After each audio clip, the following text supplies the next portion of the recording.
conducted research on providing intergroup dialogue as part of the professional training of pre-service educators. At UHRI, Rebecca developed an intergroup dialogue program with her colleague, Dr. Manpreet Dhillon Brar. Since 2016, UHRI has been offering intergroup dialogues in community, school, not-profit, and for-profit settings to help build bridges during times of increased polarization and hate crimes. I was very lucky to work or to come to one of Rebecca's intergroup dialogues she did in LA on the homeless, and I'm sure we'll talk a little bit about that right before COVID, and it was just fabulous. Francine Ortega is an LSCW. She works with a passion for social justice. For the past 20 years, Francine has worked in a variety of mental health settings with children, youth, and families. She facilitates intergroup dialogue, which is an exciting extension for her clinical work as it seeks to promote individual and system growth and change using the powerful tools of communication and reflection, which we love in dialogue. So this should be a wonderful experience for us to learn much more about intergroup dialogue. So I'd like to start off, I guess, with you, Francine, and tell us your journey. How did you come to work with intergroup dialogue and with your work with Rebecca? What led you to this sort of line of work and this passion you have? Oh, thank you. Thank you, everyone. It's so wonderful to be here and meet so many dialogue folks and recognize a few faces. So I started, I think that I've always had an interest in social justice issues. My mental health background is in social work. And social work has a very strong social justice ethic. And so I've always worked with populations that are oppressed, is kind of the word, and was able to explore some of that work in graduate school. And then between jobs, met Rebecca and learned and participated in a dialogue and just loved it. I loved the bringing together of different kinds of folks and the way that the model that we use progresses people towards action seemed very important and valuable to me. And it felt like another way to work on system change. So in my work, I work in smaller units with children and families. And I feel all the time the systems issues that are affecting them. And so I think it felt really good to feel like I was doing more and more outside of kind of that family unit. And then I've worked in school settings before and preschool settings especially. And so it's also been exciting to do that to bring dialogues to preschool settings. So to kind of marry everything that I love. Thank you. How about you, Rebecca? What was your journey? It was a long one, but hi, everybody. Really great to see so many faces I recognize, and definitely a lot of people here who participated in intergroup dialogue. So hopeful that we'll get to hear from you a bit later as well and your experiences. I think I would say my journey starts with getting involved in social work in college, and then afterwards, I was working with unhoused families and youth, and then took what I thought would be a small pause, but ended up being a long pause working in online education and raising two children. And I went to UCLA, not really knowing what it would lead to, but I knew that I wanted to go back to school, get a master's in education. And I fell into this 1 quarter long 10-week intergroup dialogue facilitator training at UCLA. And it was more than an aha moment. It was this journey over the 10 weeks of coming together intentionally for hours together twice a week, where I was unpacking just so much and undoing so many ways in which I've been socialized and coming to understand more about my own identity, the privileges I hold, my own personal experiences, and seeing how we could come together and talk in a way that really had a respect for each other's differences and honored them and saw that they mattered in a setting I just wasn't seeing in other places. And it just felt like an aha moment in the sense that I thought, oh, I wish I'd had this in all the other settings I've worked in or been in. And that led to doing my master's thesis and seeing that you could take this model, and it had, been done this is a model that's been around for over 3 decades. It's not new.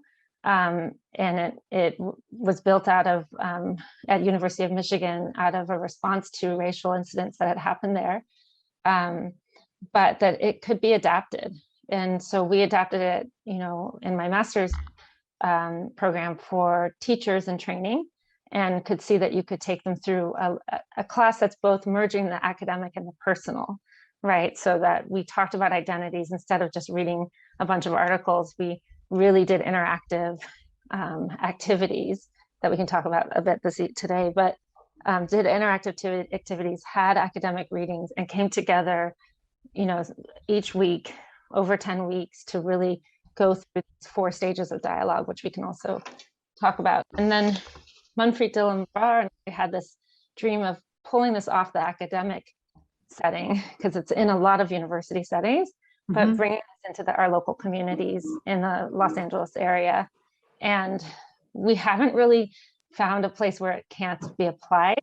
I'll say we really adapt to the basic concepts of dialogue that certainly everyone at the Academy really values, but also really finding ways to meet the needs of whatever group it is we're working with. So Manpreet and I have done work with Francine, and I've been in schools. We have been working with parents or with staff.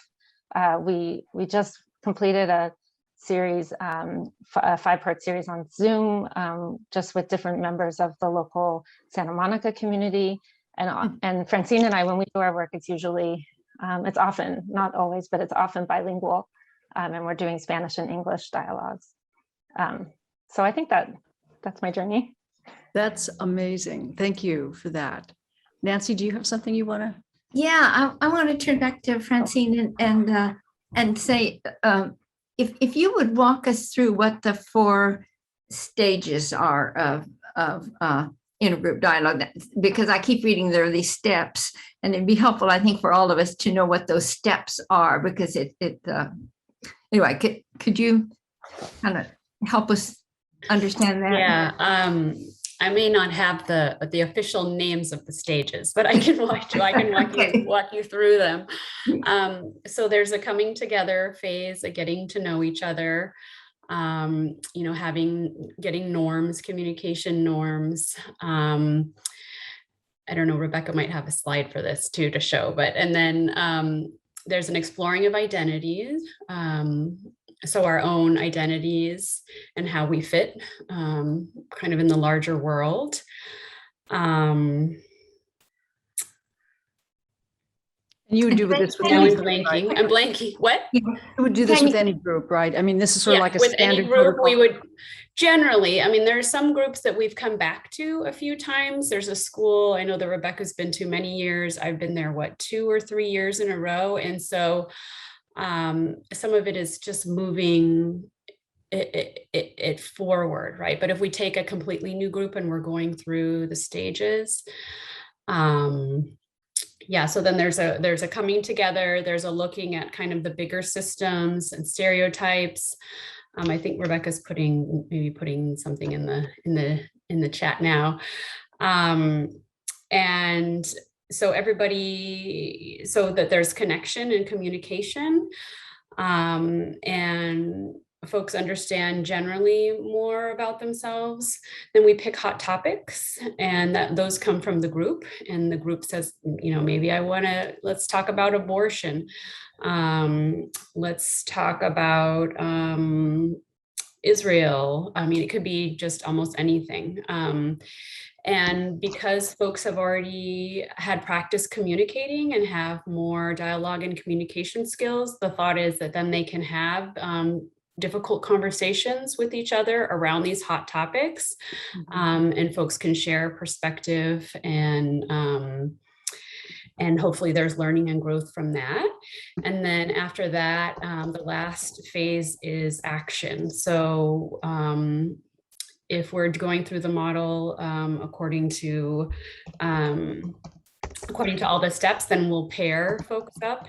They'll be in action pairs, and then they'll decide what action they want to take. And it can be anything from something small, like we're going to watch a movie on white privilege or something, to I know there was a group of parents who formed a group around around the food at the local school district. So trying to change the school, because that affects a lot of folks who are lower income, and the food was not good.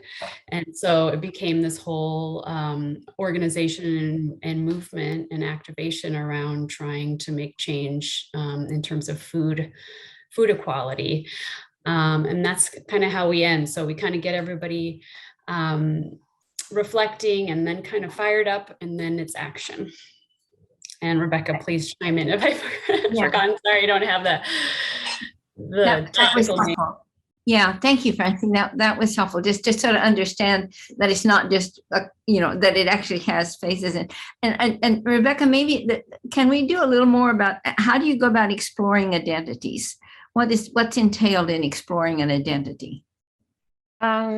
Yeah, so that's woven throughout, but it's definitely in stages 1 and 2. And thank you, Stephanie, in the chat, you've put some summaries of the stages. I think different folks are going to put different summaries, but the key points are what Francine talked about. So that forming and building relationships and raising consciousness, that piece is, we'll do a little bit today to give you an example of just how you can just touch on identities by in what we call like a low risk activity. We kind of move people to from lower to higher risk type of ways of we're just talking about getting more vulnerable, being willing to share. And it's not about oversharing, it's not a therapy session, but at the same time, maybe moving past some of the comfort zones we normally have, or guards we might have up for different reasons for how we may be treated in different spaces. And so the identity piece is having us explore and understand different aspects of our heritage and our culture. So we, for example, we'll start off with what we call a cultural activity chest, where, cultural chest activity, where we have people bring an item or two that represents some part of their culture or heritage, and then they'll share that. And there's so much there around, there's so much that's touched on in terms of both people's personal stories, their personal histories, their family histories, but also then how that is also connected to these systems, these socialized systems at play of are racialized or gendered or whatever systems, that class-based and ability status, all these things come up just in sharing an item or two that people are sharing. So that's one way, and it gets people more comfortable sharing and that vulnerability piece. And then we have other activities that we do to keep deepening that understanding. And so if we're in person, they can be interactive, where we're actually moving around the room, where we have different types of like social class or economic status or education or gender or race, all these labels put up in the room, right? And then we ask people questions and ask them to move and stand by that based on the answer to the question. So what is an identity I think about the most? And people move around and stand by it, and we take note who's there. If we have a small group, we might unpack each one as we go. And then what is an identity I'm thinking about the least? What is one I'd like to explore more? As we go through it, there's what identities are missing? What did we not put up? And so there's so much dialogue that comes from doing something interactive first, and then unpacking it together in the dialogue model. Yeah, I like that. I like that thinking about identity, because it does seem to me we don't usually think much beyond the sort of obvious things around identity. So that really seems important to me, that you explore all those aspects of identity. And that We you get them do. out right up front, because so often in dialogue, it's not intergroup dialogue, the dialogue that I generally take part in, we get to identity, but that's not the core. It takes a long time. It takes a long time to build that trust. Whereas I see intergroup dialogue from your description, you just go for it, because really it's our identity that forms a very core part of our world belief, our worldview. And so often in dialogue, we're wondering why we're not seeing eye to eye, why we can't form shared meaning. And so often it goes right to the fact that we haven't even explored, what our self-identity is, where we came from, what's our cultural bias, et cetera. Whereas you guys just go for it. You just get it out right in Yeah, the I would beginning. say that's almost our starting point. And it's getting at also taking a lot of practice and self-reflection and listening, right? The active listening Right. piece of really sitting with someone and hearing their story and hearing what they're sharing. And even if we find something in common, not interrupting, but practicing and waiting to hear their full story. And then unpacking, what did that feel like? What did it feel like to listen to that? What did it feel like to be listened to? And it used to be, I remember asking people, so how many of you feel listened to like that on any given day in your life? And you didn't see a lot of hands come up, right? So Mhm. that piece and intertwining it with identity helps us get to this next piece of people feeling invested enough in each other to now talk about systems of oppression, talking about Yes. privilege, power, talking about concealed identities. I hold a lot of privileged identities. I'm a white, cisgender, heterosexual woman. I can conceal the religion practice in our home, or I could conceal other parts of my history and choose whether to, and the context we unpack a lot about context and where we choose to where we choose to divulge parts of us and whether it feels safe or not, and that psychological safety in any setting matters. Yeah, Francine, I'm wondering if there's more you want to add to about identity. I'm just curious, and maybe I'll direct this to Francine. What makes it work? I mean, obviously it works in a way that other dialogue groups may not work, but from your perspective, what makes it work? Yeah, well, I have a clinical lens always, so I'm always thinking of it through therapy and relationships, right? But I think, and that's partly why I love it, is that when in order to feel close to someone, you have to be vulnerable. And so it really helps people do that in a way that creates enough safety. We talk about a brave space, right? Enough safety that folks will open up, but also encouraging people to just go that little extra bit so that they share something. And I think it's human nature that folks want to communicate and be seen and heard and connect with others. And learning from each other, I think, is really, it's really in the moment that you're learning from others. Oh gosh, that's a different perspective than mine. Or oh gosh, that experience, I don't have to have that experience because of how my identities come together. And so it builds empathy too that way, because you get to hear people's stories. And in this container, in this kind of semi-structured container. Yeah. And you mentioned you eventually come to some kind of action that feels, gets people excited. But when you first come in, do people have some problem they want to solve, or what are their expectations? Like what do they think is going to happen? Or do they know? I don't. I think they come because it sounds interesting. Some people want to learn to communicate. Some people are frustrated with something in the world, right? Injustices in the world, and they come. Sometimes it's community building. It depends on the context in which we provide the dialogue. But it's definitely it's not therapy because there's not a goal, right? There's not a therapeutic goal around behavior. Right. but there's some aspects, I think, of personal growth, right, that are similar, and self-reflection, and just being listened to, if anything, in a group, right? Yeah. Yeah, I don't know if Rebecca has Yeah. something to say. Yeah, add I to would that. add, yeah, and I see Stephanie's question about, are they usually intact groups? And what's been really interesting when we started and from the training at UCLA, it was an intact, you committed, you came every time to all 10 sessions. And certainly that is our ideal, if everyone came, and if any organization that hired us, or wherever we do the work, we could do 10 sessions. That's ideal.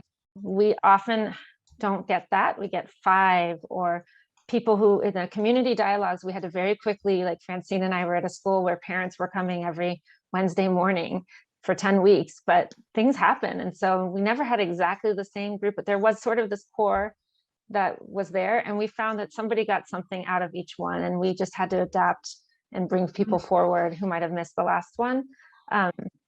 So yeah, and I'm just answering that piece, but there was something else about it, but I can't remember now. It'll come back to me. Yeah. Oh, I the want- dialogues on homelessness piece. So in terms of the people come with us, there was a moment at the beginning with that one, because it was very specific. It was about the theme of homelessness. It wasn't just an intergroup dialogue series going through the 4 stages. It was, we have housed and unhoused people here Right. together. And so there were some people who wanted action from the start. We don't want to waste our time. And I know from the conference, I really learned a lot about how the different types of people might be responding. There are people who want to go to action. There are people who want to sit and practice the meaning, right? All of that. But we just said, well, yes, but let's sit back, let's connect. And the thing I wanted to add about that coming together is the undoing of stereotypes, right? So Francine was really talking about people feeling heard and taking that time and space together that we often don't take. But it also is having this other purpose of breaking down real barriers, social barriers. And so in the example of the dialogues on homelessness, we have people sitting in circle together. And if we say, turn to the person next to you and talk about, for example, another example of, a check-in of your hopes and fears, and that allows facilitators to really gauge where people are at as they're coming into the dialogues. But turn to the person next to you, talked about your hopes and fears for why you're here today. And suddenly somebody who's never talked to someone who's unhoused is talking to them. And they have to process that feelings, what are coming up. And so I've had feedback from people like that. That was really one of the more powerful moments, was just that one-on-one moment with somebody. So I just wanted to add that. Yeah. Yeah, I actually I don't think I spoke with a homeless person, but I spoke with someone who was working with homeless people in her neighborhood. And it was quite a profound experience for me. And it was quite profound how you were able to work with the group as though the group had been together forever, when we really hadn't. I mean, we were from all walks of life. We were all there for different reasons, but somehow you were able to give us all enough intimate contact with each other that we all left just feeling like we were united in some wonderful way. Yeah, that was great. Yeah, it was really the first time we all came together, there was a "why are you here?" and that was the entire dialogue. Everyone, that was 40 minutes of it, and it was everyone realizing they all had a connection to homelessness, right? And that the reason they were there mattered, and that we had a common ground there.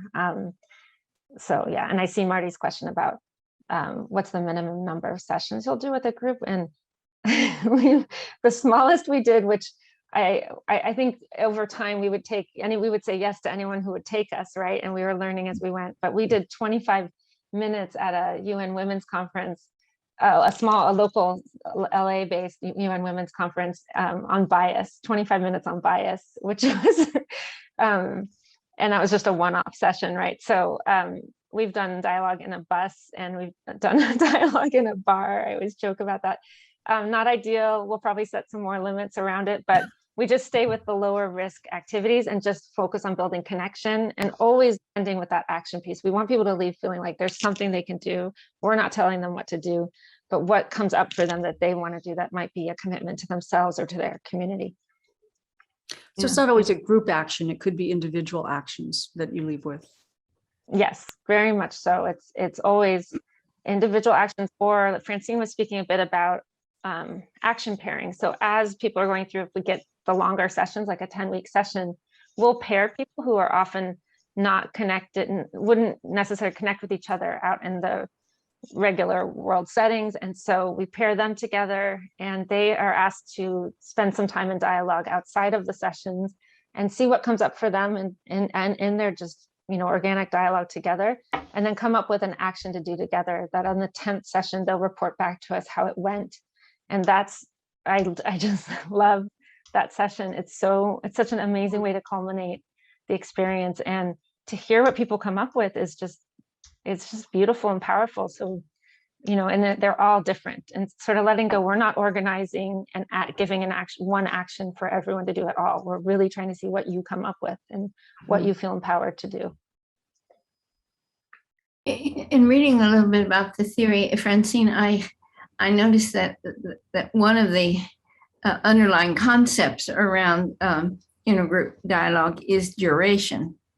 This idea that it's not a one-time thing, but that it extends over time.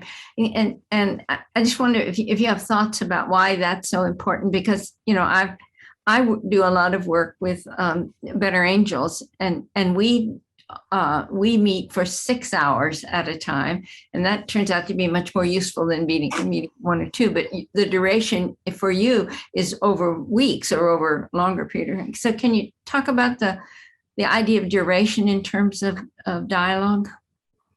I mean, for me, I think the coming together and then being apart and coming together and apart, it allows for time in between to think and process, and for things to shift, because a lot can happen in that 2 hours. And I think if we tried some marathon 10-hour, I don't think it would be the same outcome, because, you know, we need to digest what we've been through.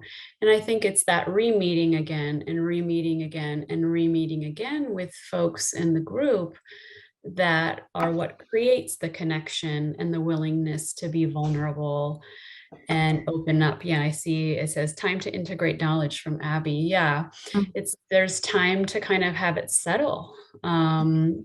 Even if you're not aware that that's happening, I think, you know, in your awareness and outside of your awareness.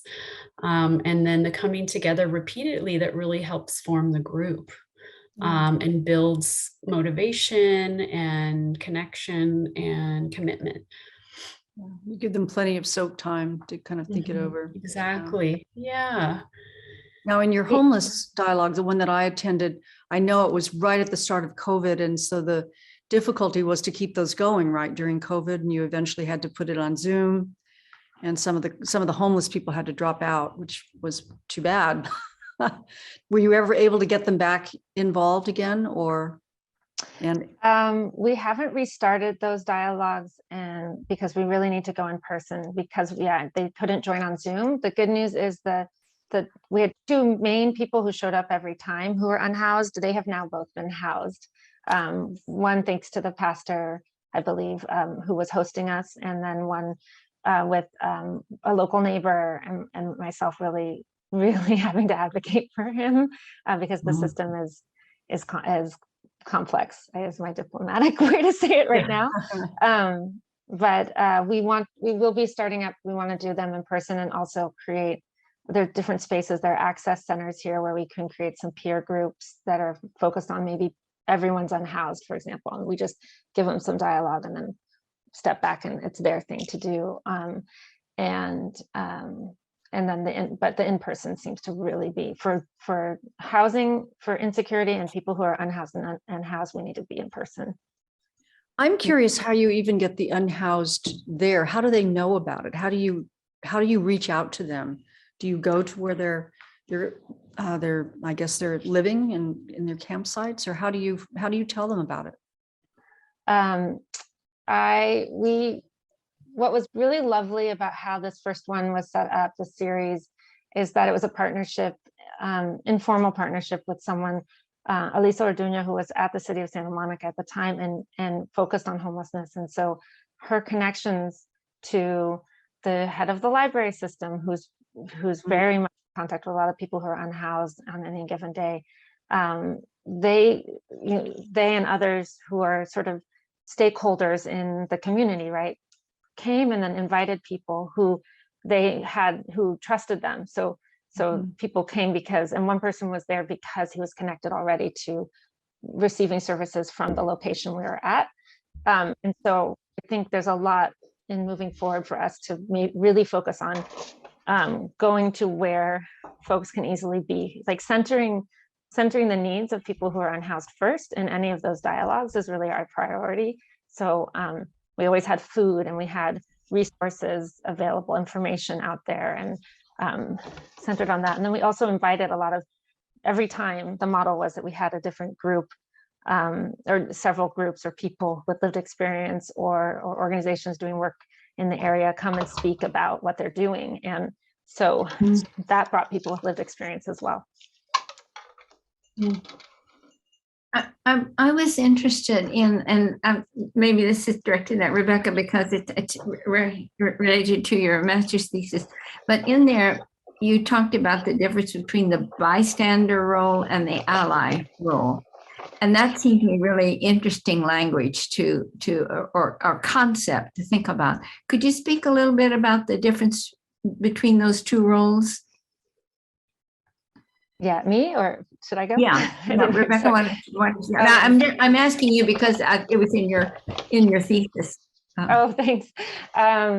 Yeah, so sometimes, so we have an activity where we just did it last night actually with a group where we'll ask you could all do it right now if you want. You take a piece of paper and you fold it in half and then in half again, or you put it in, just so that you have four corners, right? Oh, you have it written out. Look at you, Francine. Look at that, great.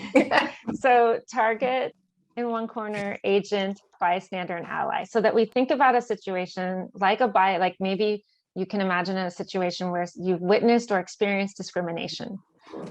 So think about who was the target, or have you had a target role in your life related to discrimination? Describe it, think about it, write it on that paper. Agent, the person who carried out the discrimination or whatever the event was. Did you play that role ever? And what was that type of event? Bystander, same thing. Were you someone who, so this is very different than bystanding from what I witnessed, the way the term is used in the academy. The academy, yeah, it's different. This bystanding, facilitators do a lot of that kind of bystanding all the time, reading the room and saying, what I'm seeing is we share a lot of the themes. I'm constantly writing down the themes that come up from what people are sharing so that we can see the common threads that are coming up. But this bystander is someone who didn't do something in the moment for whatever reason, and then you unpack and spend time thinking about what those reasons are. It was too risky to stand up. I was too afraid. I didn't know what to say. I was also part of being the target, so it was triggering for me. Whatever it is, right? We can play several roles, and then the last one is ally. And so a lot of people will say that they find themselves in a lot of bystander roles or targeted roles. People who are comfortable acknowledging a lot of their privilege will talk about their agent roles. And the ally role is one that we unpack as well, which is sort of a goal. How do we move towards that role and think about how we use our power, our privileges to stand up for other folks? And also in the moment, what does it mean? What do we need to do for ourselves to be an ally to ourselves? So that's what that activity, that's what that's about, is there's four, we think of it as four roles. And this isn't us, like you can see in the chat, and Stephanie's mentioning the No Place for Hate program. This is a tool that we were taught, right, from other folks. There's so many things out there that we're pulling. We are not inventing things that, when we talk about gender and sexuality, there's the gender unicorn you can look up, and we unpack that together. There's the heterosexual questionnaire, which we love doing with folks who are primarily heterosexual identifying, to get asked questions that usually people in the LGBTQ community are being asked. When did you first decide to be heterosexual, for example? Right? So to get to flip the narratives and help us unpack and see how we've been socialized, and what does that mean for us, and how do we work on undoing a lot of learning and relearning or learning things anew. Yeah. Yeah. Can you say a little bit more about your organization that you work for, the UHRI? I thought it was interesting in your paper that it got started because some man built a statue, right, of a homeless person and put it in a neighborhood. There was some commotion about that, but that was kind of the impetus.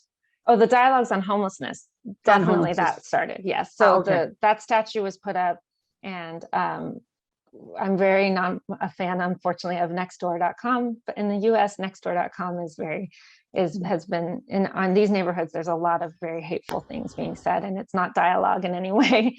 No. And so that really inspired me to say, we need to, like, I went and talked to different people, and we found that dialogue, there was a gap there. We could provide dialogues, but UHRI, so my husband and somebody else, my husband, Noah Bardak, and Hope Reiser Farley started this nonprofit in partnership, partly with the United Nations, because they had identified that the Universal Declaration of Human Rights had been translated in hundreds of languages, but if you couldn't read, you couldn't hear a recording of it, or not enough of the recordings existed in the world. And so they partnered with them. They had to create a nonprofit to partner with them, and created this a website, an app, and a YouTube channel so that people can go and hear their rights. And so that opened up some more realizations that some of the translations were too formal. Arabic, for example, it needs to be broken out into many more Arabic dialects. So right now, for example, we're working with a group in Gaza on Palestinian Arabic, and really getting more and more recordings, and then also revising some translations, and then garnering new. There are a lot of translations that don't exist yet, so we have been working on getting those as well. And that led to this human rights education portal that they developed. And when they were working with Los Angeles School District to look at that portal and have educators think about how they could weave human rights education into their teachings, the teachers said to us, and at that point, I think we'd come in for a bit to help them with that piece. They had said, we're just not comfortable having these conversations. I'm afraid to, and this is a known issue for educators that studies will show. Even after a diversity training, they have challenges that they face, or they have their own personal discomforts in bringing up issues around racism or any other ism. And so the intergroup dialogue piece just became this natural third pathway of Universal Human Rights Initiative to come in and offer that to folks, to have them have more conversations. And I know I see there's a lot of activity on the chat. There is indeed. Well, just so everyone knows, we will have a time at the end for your questions. So thank you, Diane. Yeah. I see that. Yeah. And yes, and illegal. So critical race theory is being politicized right now, and Right. it certainly influences intergroup dialogue. The idea of us and again, it's just back to that, and not having a fear that talking about our differences is a bad thing. Like really just stopping and understanding history and what's been revised and what we need to unpack and learn about our history, to face it and then move forward together and find that we can respect our differences and even celebrate them and break through stereotypes that way, and actually create less oppressive systems and really start to get at who's missing from conversations, who's not at the table. So you see, we always have two facilitators. Intergroup dialogues model is to have two facilitators that hold different identities. That's intentional, so that I have a whole lot of white person blinders. I just do. I can't, I'm trying to undo them on a daily basis. So what am I, right? And how much space am I taking? I'm talking a lot right now. So things like that. There's ways in which each of us brings something to the table as a facilitator to help make more and more space to be inclusive. Yeah, that makes total sense. Has the whole controversy over critical race theory, has that hurt what you do? Has it kind of stifled your effort in any way? We're not seeing that. Maybe because it's not like we're talking about critical race theory everywhere or I don't know that we're associated with it. So I don't know if by saying I'm influenced by it, but I have no problem saying that. We have we look about critical thinking, who benefits, how, why, et cetera, who's harmed by this, like the critical perspective is what we're trying to promote. Francine, I'm sorry, you unmuted. Yeah, I was going to, I'm just going to note and maybe direct this to Francine that a lot of dialogue is about a set of skills about, that people learn to use in dialogue and sort of try to keep doing them. And I hear a lot less about skills in what you're talking about, Francine. I hear that it's more activities. It's not so much that I need to make sure that I am doing this, I'm doing that, I'm doing the other. And I like that it's less skill-based. But can you just say a little bit about that issue, that it's different than having a set of skills? Yeah, I think we do some skill building in the beginning for sure, especially if we have 10 weeks.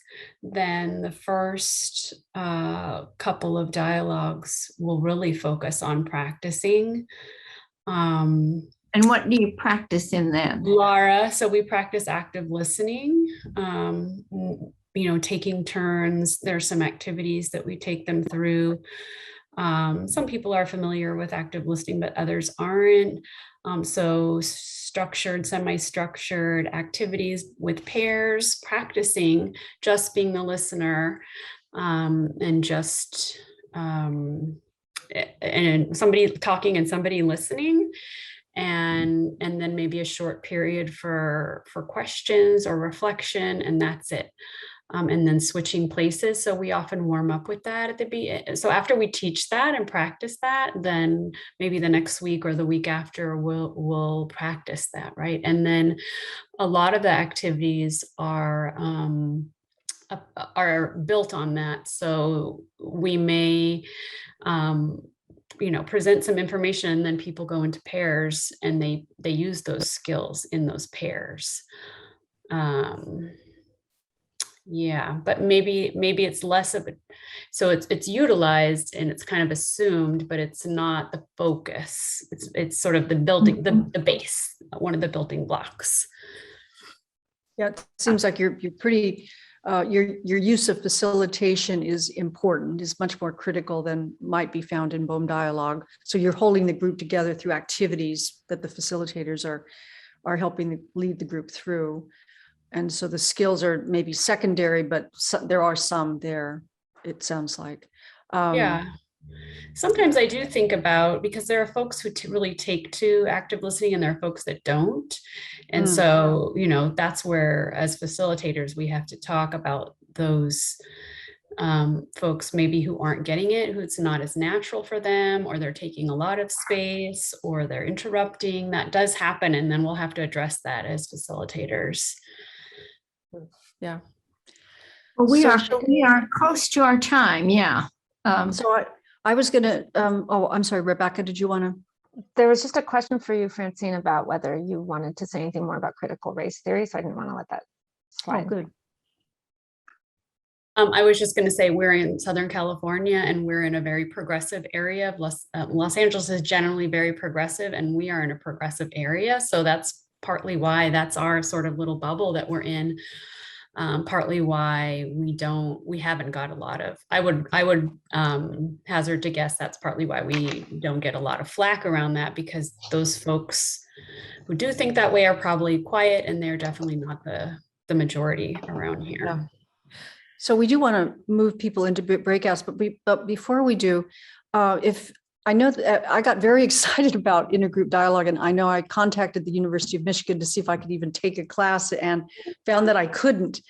So tell us a little bit about, like, for people who are watching this interview, how can they learn intergroup dialogue? What's the secret?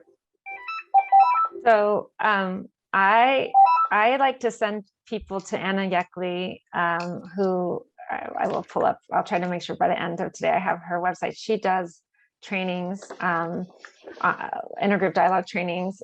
We're getting a lot of requests, so we're definitely going to be setting up We do Okay. trainings, like we've done internal, like the Anderson School of Business. We trained a whole bunch of facilitators there. They're running with it, and we have documents.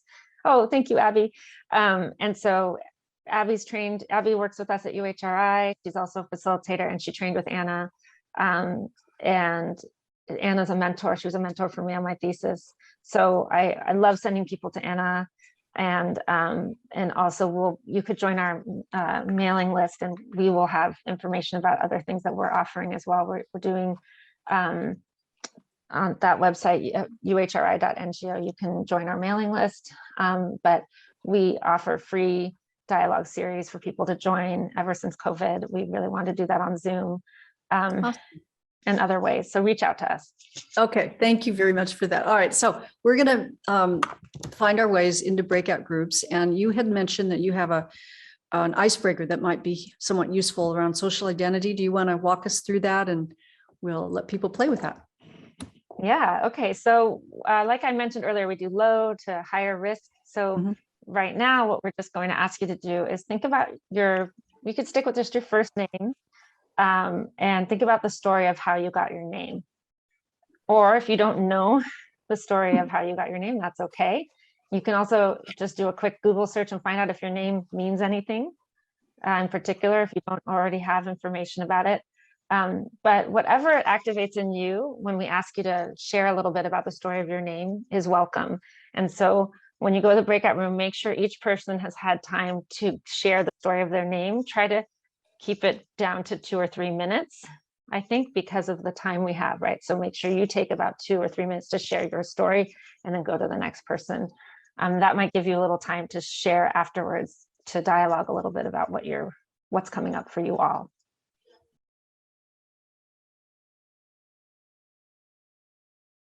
I'm pretty sure that I can rely on Francina and Rebecca to explain the thinking behind that wonderful named exercise, because it took a while, but I was intrigued and woken by it in a strange way, and I'm just looking forward to hearing the thinking behind it. Great. So which of you would like to go? You're both on mute. Start. Okay. I can start with that one.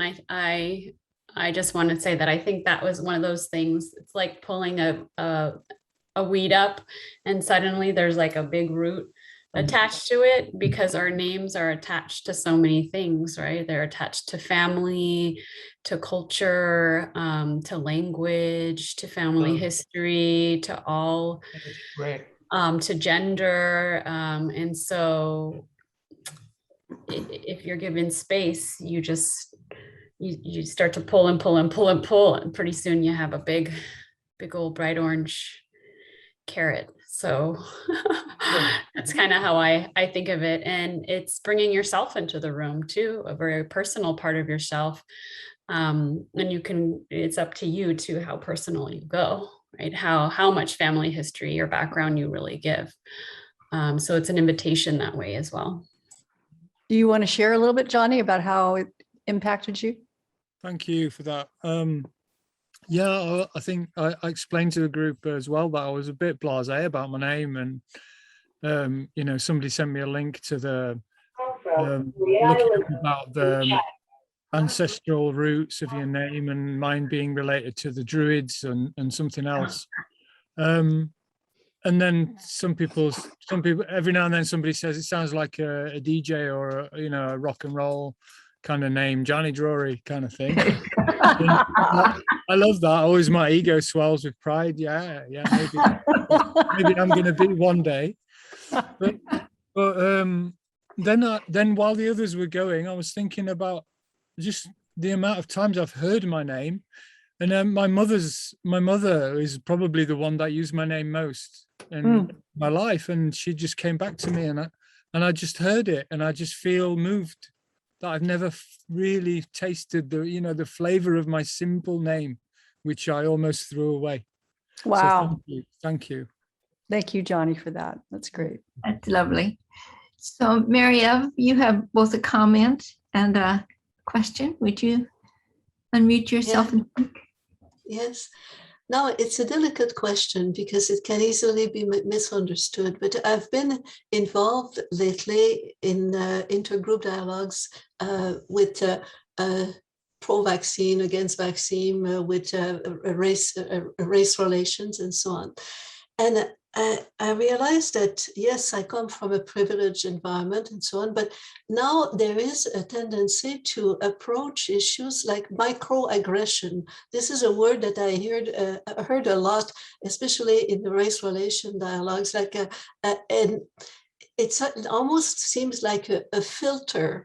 Because we put a lot, we have to put a lot of focus on victims of the current power, but now I would like sometimes to question whether there is so many aggressions, or if there is a filter that makes one look at everything like aggression. I don't know if I express myself well, but it's delicate to raise questions with groups that have been victimized to say, are you sure your filter is always good? How do you do that? So I can take this, and if you want, Francine. Yeah. So thank you, Maria. I appreciate your question, and I'm going to put up something in the chat first. And it's not going to look very pretty here, but it's an acronym, ASPIRE, ASPIRE. Didn't come from us. But when we think about courageous conversations, we don't talk about safe space. We talk about creating a brave space where people lean into the discomfort, and that's our learning edge, that's how we are going to move forward together. But one of the key ones is you look at the first one, assume good intention and take accountability for negative impact. We really emphasize that, and we actually have activities that we did this last night actually, that just focused on intention and impact, and really unpacking, first of all, making space for someone to feel like they can even just say ouch, right? Or say that was hard, and not making them have to explain it in the moment if they don't want to, or if they want to, of course, but also making sure that oops comes forward, that someone takes accountability for it. But we really talk deeper about the difference between impact or intention and impact, that it could be the best intentions, but that negative impact is the focus that matters. And so things like the word microaggression, I personally think they're just aggressions. They're not micro. Micro is actually, at least Ibram Kendi will say that was a micro, that's used to soften the blow for white people to have an easier time hearing it. And we need to notice in these moments, if I'm questioning that person's ouch, if I'm questioning their experience, where is that coming from and why? Because it may come still from my more privileged dominant identity, instead of just making the space to hear them and hear their why. And that's all that matters, that's valid and really matters for us to understand how they've been impacted. And we also talk about that the out often is because it's been built up over many other moments that have been hurtful. And so maybe it might not feel in the moment like what was said was so should have been so hurtful, but it was, and that's because of the more historical context and the ways our social systems work to uphold certain people and marginalize other people. So that's my answer. Very much. Thank you. Yeah, let's hear from Robert Corman, who kind of looks at maybe the larger context for what work you're doing. Robert, do you want to share your question? You're muted. Thank you, Linda. I've been so intensely listening to the answers, I have to remember what I asked. It's over there in chat. That's how I picked it up. Yeah. Your name. Yeah, so I mean, there's a realm of, I don't see it, but I remember it. There's a whole realm of wonderful things that I hear, and I think they're being articulated and shared, and the depth of what you're offering is so wonderful. But my question is that, in every kind of model, there's limitations, and I'm just interested in the kind of dynamics that can be taking place in within the framework of your doing this work, whether it be for 10 weeks or 5 weeks or sessions or whatever, where you really find yourself on your own learning curve, even now, even as you have done it for quite some time. What are the challenges that you are facing, that you see that is in this work? And it kind of relates to another question I saw here, which is, if somebody is really acting out, do you have is this model still serve as well for those kinds of choppy waters, if you will? Francine, you want to go? Yeah. Sure, I'll go. I don't know if we've had somebody acting out that long that it needed to, that they couldn't be in dialogue, actually, because I think there's so much about it that, there's some self-selection involved in terms of folks who show up, but then there's so much about it that's about listening and understanding that I think it can really get people ready to be there. So in my experience, we haven't had that much of an issue. Sometimes folks are taking up too much space or not enough space. So then we might facilitate that a little bit. But I'd say the challenges, I can think of basic challenges, and Rebecca can probably think of more, time and money and the pandemic, being able to meet in person, figuring out how to do this virtually on Zoom has been a thing. But I think we've been able to figure that out and how to create space virtually like y'all are doing right now. Yeah, that's kind of So I was the basics. And could I just say something about Marie, because maybe it's connected to what you're saying about Marie's question. And I think that this is one of the ways that social injustice affects us all, is that when you're talking to a person of color and they are going to that place, you are feeling a little tiny bit of what it might be like for them to live in this world. And they are carrying it every day. And I think that's the brave space, right, that we're trying to create too, is that it's uncomfortable to sit with somebody's pain, but shutting it down or trying to make it go away quickly so that we don't feel uncomfortable, that's not a path towards healing. I think that I think we need more of that. And I think we need to sit with other people's pain and discomfort and understand it, where it's coming from, in order to get through it. And if we rush that process, it's not going to happen. It's going to backfire, because we will be also that oppressor. We will be in that oppressor, that agent role again, right? The person who is saying, we don't see you, we don't hear you, your complaints are not valid. And that doesn't mean that there's never work for someone to do around, is this a microaggression or not? Is this discrimination or not? But I don't know. I think more of the work is for the people outside of them, not that person, right? So many folks have said racism is a white problem in this country, in the US. And I really agree with that. I think white people need to look at their whiteness in order to create change. It's not the person of color's work to change racism. Does that make sense? Yeah. So we're trying to create a space where those two perspectives can be heard, right? Because we do end up there. We do start there often at the beginning, I'd say. Thank you. Let me ask Stephanie to say her comments and questions. Stephanie, you've been so helpful in the chat, offering links and things like that. So that's appreciated. But can you speak about your question? Well, you all are so very skillful on the racial side. I've been working a lot with young people, and when I ask high school students, how many of you think that people my age have done a good job of protecting your future? Absolutely no hands go up.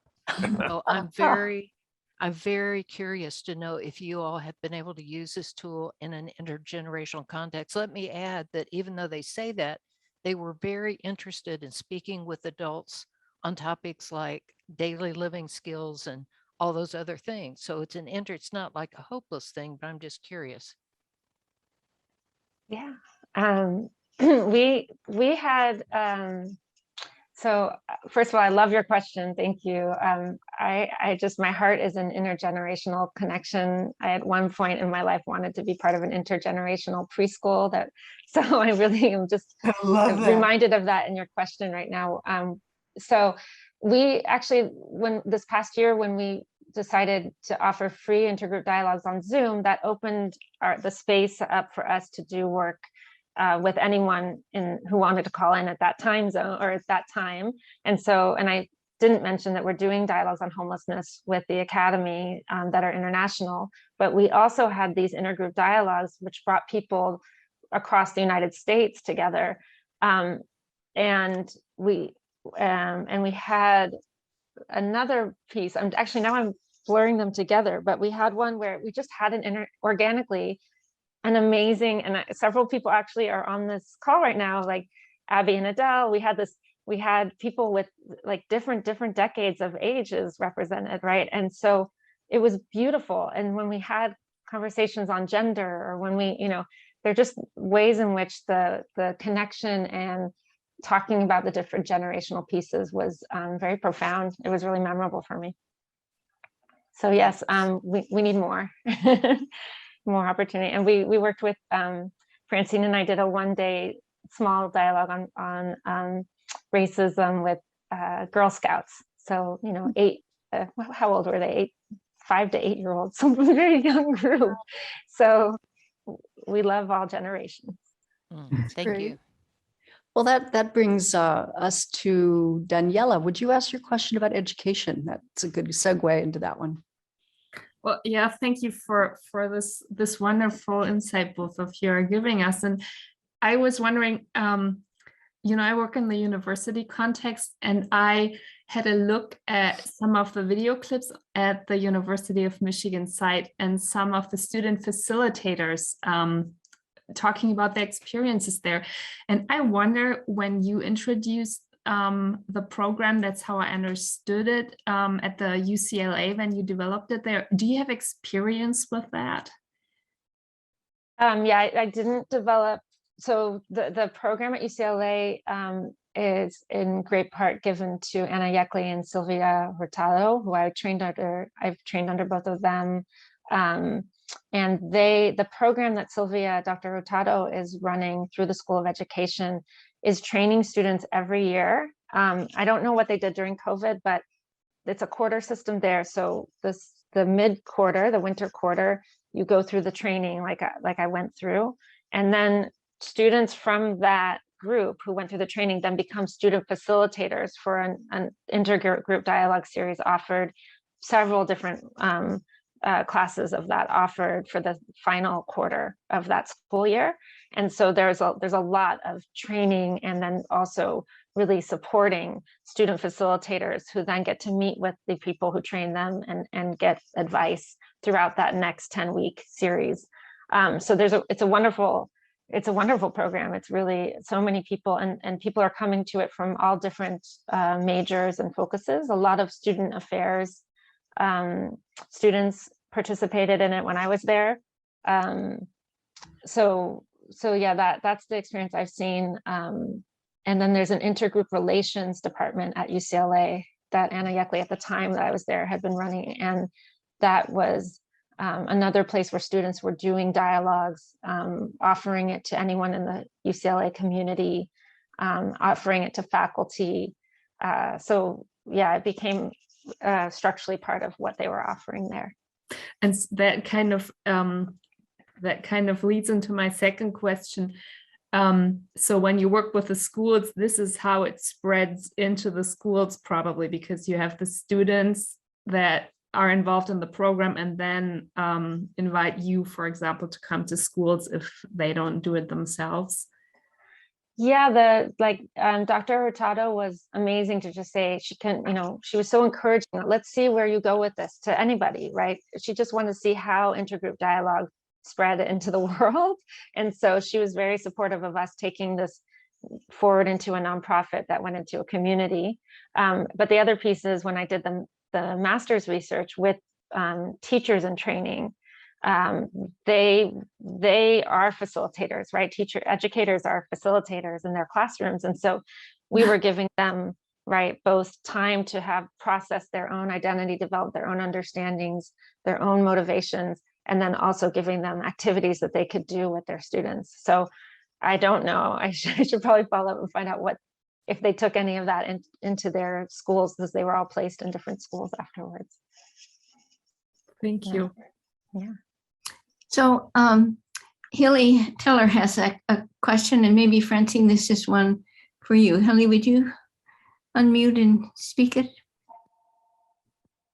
I'm trying to. Hi. Thank you, Francine and Rebecca, so much. My question was, I think, maybe answered, but I'll just ask it anyway in case you have more to share. But I was wondering, in dialogue sessions, if a group member expresses a belief or opinion that causes harm to another person, that may be discriminatory or hurtful, how that's addressed. And you mentioned the Aspire response. I was wondering if you would be willing to share an example of, as a facilitator, if someone is having a hard time, maybe holding themselves accountable, or following the Aspire steps, what you would say or how you would interject in that interaction to help facilitate that.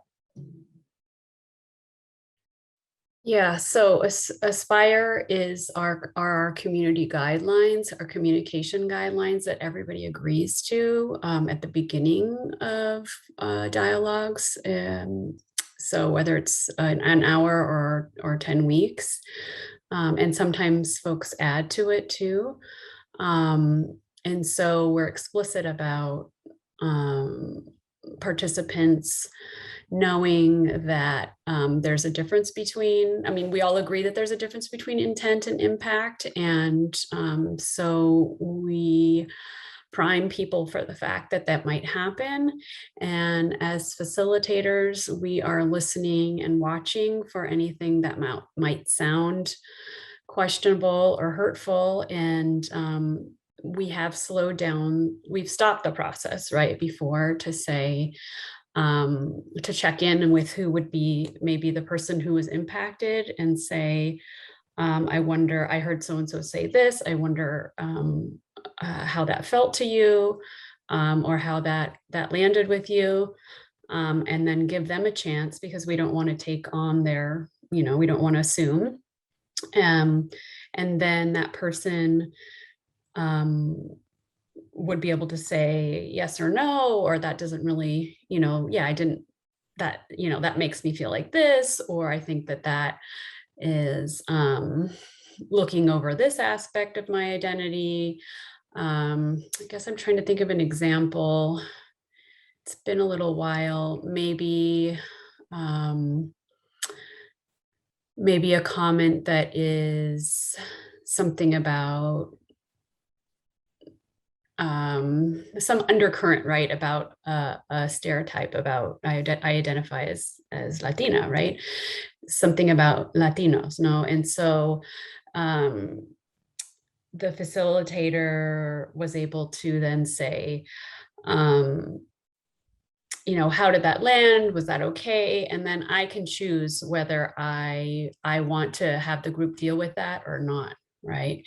And so then we'd really, we'd slow it down and create space so that there could be some kind of conflict resolution, with both sides talking, and then hopefully there's some kind of repair that happens in the room. Maybe Rebecca, I don't know if you have a better example than that. Well, the only thing I was thinking is, I think we one of the things that happens often is grouping people. So, so we're reminding people stay with I statements, because I think when we start to get into hot topics, for example, I think the grouping comes out. I think that happened more recently, like all people in this area are like this, all minorities, all this, like comments like that group people that are really a very diverse group. Francine brings up, the Latinx folks. That's just right in there. I mean, we had a bilingual dialogue. It ended up being all Latinx women, and the diversity of experiences, of immigration stories, of language, of culture, of family. It's so diverse. So moving people away from grouping is one of the big things I feel like that comes up. So it doesn't look like Adele is here. I don't see her. I think she's gone, but I think her question's interesting. Have you had any interest from your local or state politicians to help them listen better? Who would like to answer that? Francine, have you? You wish. No. Not yet, but we're working on it. We'll hope so. Okay. I will say, I have met with politicians at local levels about it, and I've gotten the yes, this is great, and then nothing moved forward. And I've actually, one of my personal growth challenges right now is in the action piece, as so not as the facilitator, but as a human rights executive director, to be more of an advocate. So we focus on housing as a human right locally, for example, but to be more comfortable really advocating with people in power for people's basic rights has been moving. Like, I have to move my comfort into there as the individual, whatever fears I have, or the power dynamics, whatever's coming up for me. And so there is a dialogue I'm trying to set up, and it's taking forever, with a politician and someone in charge at a city level in Los Angeles, and a bunch of community stakeholders. It's dragging out, but it's supposed to be dialogue. Good luck with that. That sounds great. Nancy, do you want to give one more question, and then we can move over to Hugh? Let's see. I think actually, Renee, you had a question, which was an interesting one. Do you want to say it? I think it's kind of on a personal level. I've really enjoyed listening to all this, and both of you, to watch your talk. You have so much you emanate so much positive energy. I'm wondering, do you have some practices, or how do you maintain your energy and resilience when you're dealing with such challenging, dark human issues? Yeah, part of our dialogues is touching on self-care, on and off, and radical self-care, right? If you know that term. And we have a pictorial, I guess you could say, about that being the core, right, of liberation is self-care, liberation from this cycle of oppression, no matter where you are in it. And it's so important.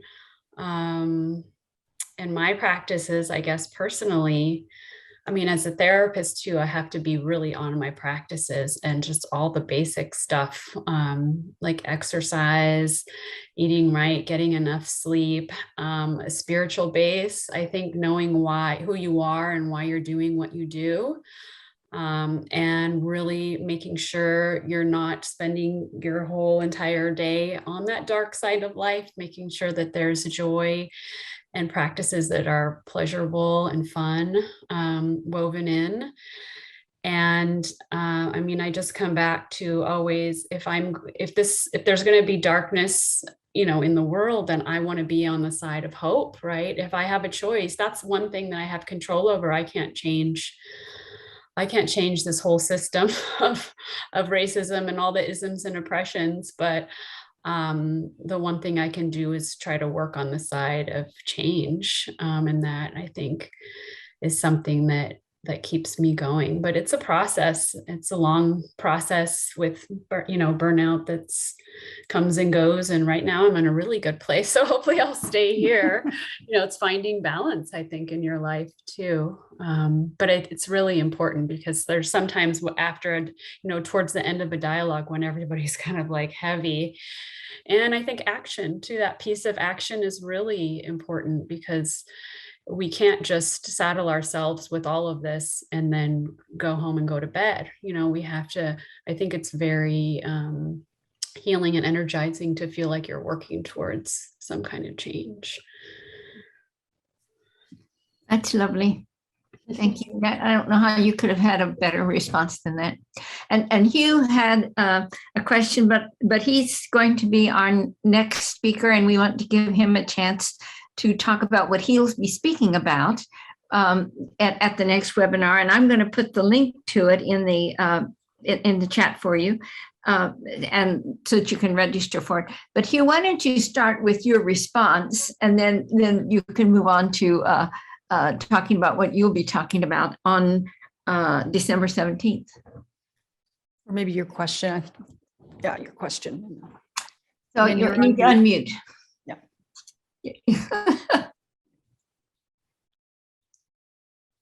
Here you go. The previous question was more or less the same as my own. I was interested in the wider context in which you guys were operating. I was a bit shocked to discover in the chat, somebody said your work is banned in the state that they were referring to. And I think of the United States currently as riven with splits and division. And I just wondered at your fortitude holding out for this work against such a complex context. But at the same time, I really appreciated your regard for context, the power of context, the history. And I thought you might be interested to know that as part of my work, I was asked to offer a brief definition of dialogue. And I said that it has something to do with negotiating the emotional gravity of people's histories.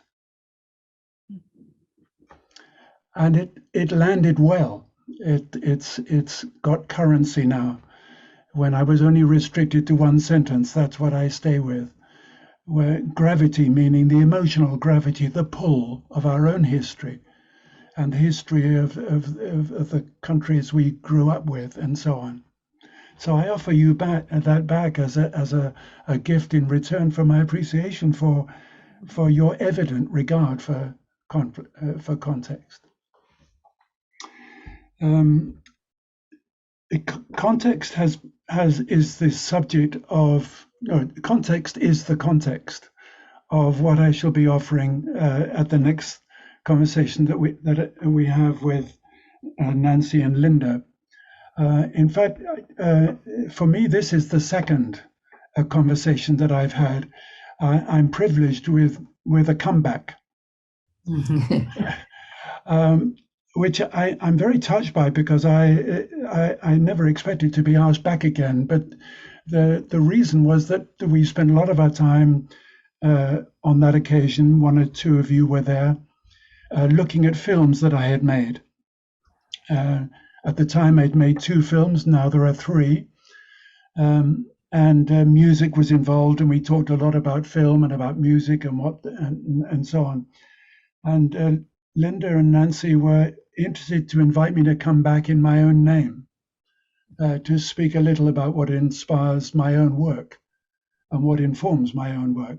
Have I got that right? Is that the invitation, Linda? Yeah, well, yeah, how you live your dialogue work, how it has affected your whole life. Yes, I think that the expression that Linda is using is at the heart of it, that I don't think of dialogue now as much to do with speech or about how we talk or how we group ourselves. In the end, it begins to define our life, those of us who work in this field. And Martin Buber speaks about he who lives the life of dialogue. And we're taking that as the title for the conversation we're going to be having, that dialogue as lived, rather than, for example, as a set of skills that you employ for a certain purpose outcome. And the particular context in which I realized that I was going to have to shift my whole thinking about dialogue, having practiced it for many years. I worked with Bill Isaacs, I worked with Peter, and I realized on just one event that all the models that I had been deploying and writing about and persuading people to regard as central to their practice, they were not adequate for the context that I found myself in, actually in a seminar that I was giving, or a 3-day workshop seminar on the subject of dialogue. And the same 3 days, a Chechen group took over a primary school in a neighboring province to Ingushetia, very much in the news at the moment. And the outcome of that was that 350 mothers and fathers and children died. And the fact that there were that number, there were 146 primary school aged children who died in the explosion that brought the school down. And that took place over the same 3 days that I was down to teach about dialogue. Dialogue is this, dialogue is that. And I counted myself as the one who knows. And after that incident, I moved into the territory of not knowing and beginning to reconsider what is the spirit of dialogue, what is the essence of dialogue.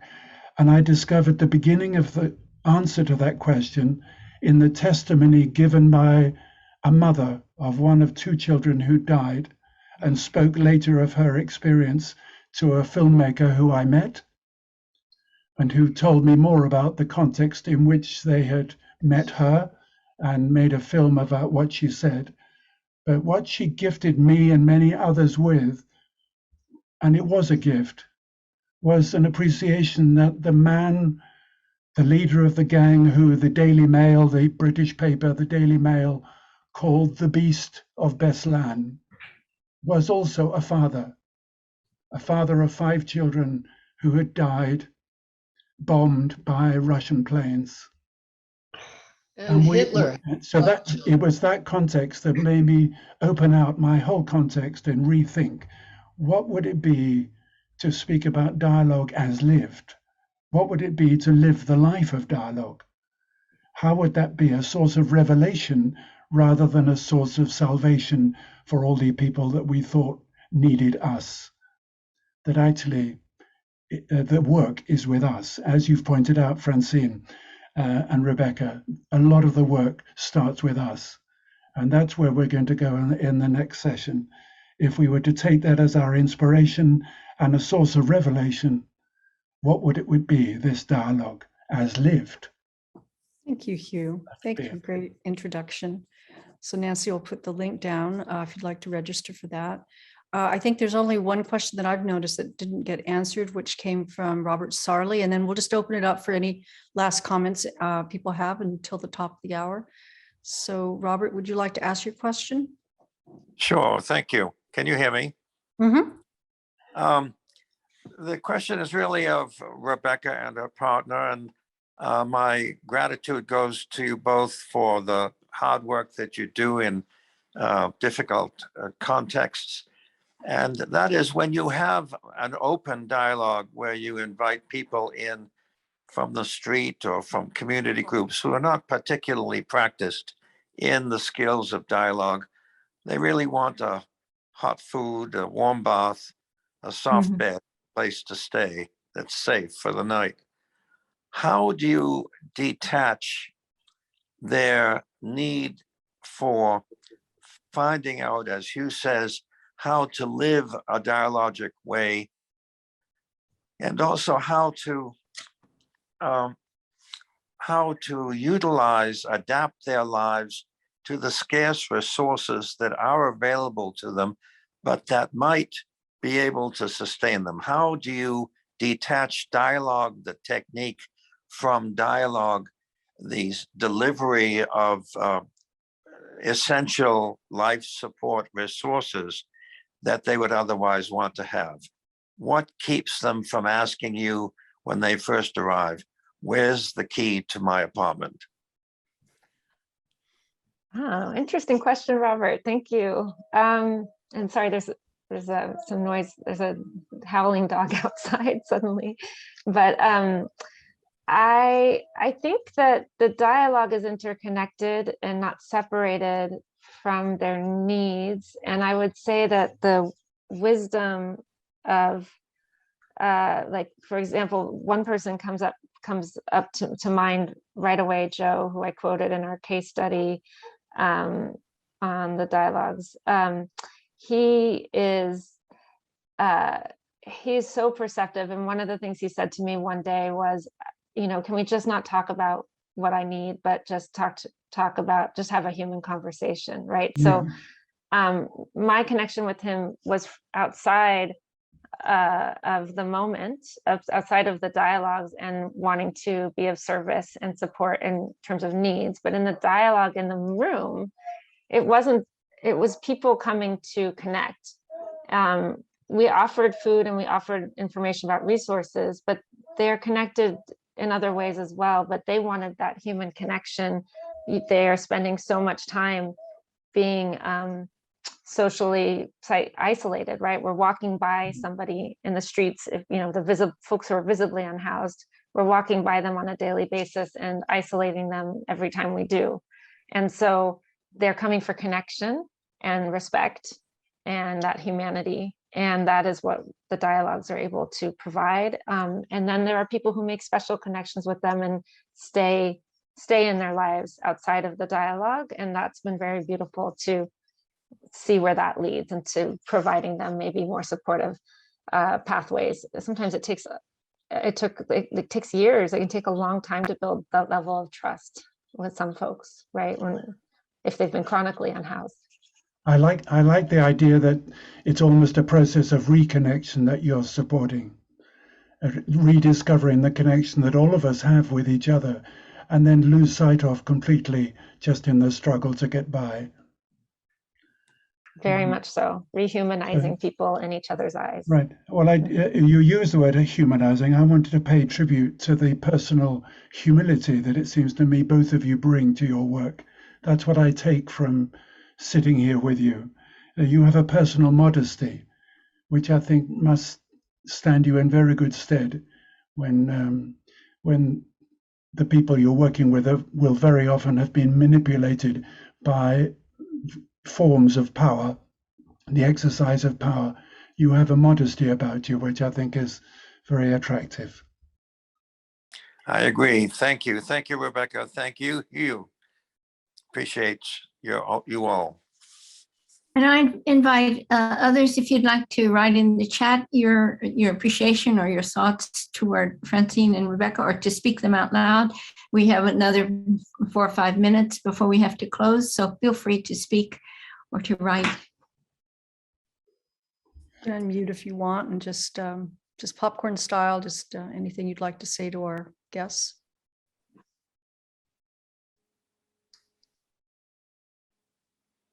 It might be worth your noting for those of you who might join at the next session that the session will be essentially Beyond Words, which is the title of one of the films. Let's see if we can escape the prison of all of these words that we tie ourselves up in knots with.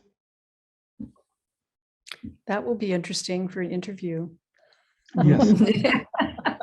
but we're having a conversation, Linda.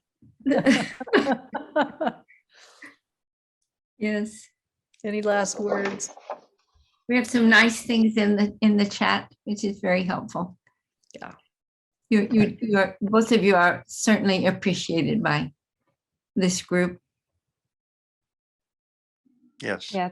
Thank you so much, everybody, for being here today, for your questions and your thoughts and just your presence and giving us this opportunity. We've never been interviewed about what we do, so it was really special to do this. I'll never forget, Rebecca, when I went to your homeless dialogue, there was a homeless man who another person helped him put together I guess it was like a bus schedule and a place for all the homeless shelters online to help other homeless people. And he was so proud of what he had done, as was the person who helped him do it. I mean, that was an amazing collaboration that came out of your work. Yeah, to give them credit, that's Joe. He's brilliant, and it was his idea. And Ashley they helped make it happen. They've been interviewed by Google since, but they've created several different maps now for people for accessing Money-making opportunities, food stamps, and it's all free. Francine, I know you have to run, so I want to make sure you have a chance. Yes, I need to take my child to a COVID test, unfortunately. He's fine, but thank you everybody for your presence, and it was wonderful to meet you all. Thanks, Francine. Thanks all of you for being here today. Yeah. All right. Bye-bye. Bye, everyone. Thank See you next month. Bye. Thanks all.